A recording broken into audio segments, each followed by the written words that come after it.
શું તમારે પણ કાર પહેલા ગિયરમાં ઉપાડતાના જોડે ઝટકો મારીને બંધ થઈ જાય છે? અને સ્પેશિયલી જે નવું ડ્રાઇવિંગ શીખ્યા હોય એમને ખાસ. તો આજે તમને એક ટ્રીક બતાવું છું જેનાથી તમારી કાર ઝટકો મારી કદી બંધ નહીં થાય અને લોંગ ડ્રાઈવ કે ટ્રાફિકની અંદર તમારા પગ કે નીનો દુખાવો બી નહીં થાય.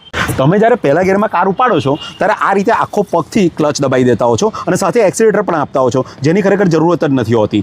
અને પછી તમે ધીરે ધીરે આ રીતે આખો પગ ક્લચ પરથી ઉઠાવતા હો છો. હવે ક્લચ તમને સામેની સાઈડ પ્રેશર કરતો હોવાથી તમારો પગ ઝટકાથી ઉપડી જાય છે અને કાર ઝટકાથી બંધ થઈ જાય છે. તો તમે હવે આ ટ્રીક યુઝ કરો. તમે આખો પગથી ક્લચ દબાવો છો અને આખો પગ ઊંચો કરીને તમે ક્લચ છોડો છો. એની જગ્યાએ તમારે જે તમારા આગળનો પંજો છે એનાથી ક્લચ દબાવવાનો છે અને તમારી જે એડી છે એ નીચે આ રીતે અડાડી દેવાની છે. પછી એક્સિલેટર આપવાની કોઈ જ જરૂર હોતી નથી. તમારે એડી દબાઈ રાખી અને ધીરે ધીરે પંજો જે છે એને ઊંચો કરવાનો છે.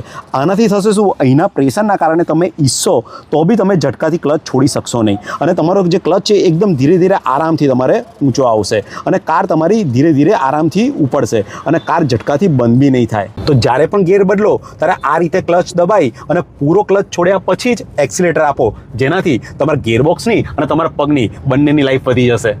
તો આ વિડીયો તમારા ફ્રેન્ડ્સ અને ફેમિલી સાથે શેર કરી દો જેથી એમનો પ્રોબ્લેમ બી સોલ્વ થઈ જાય. Good day.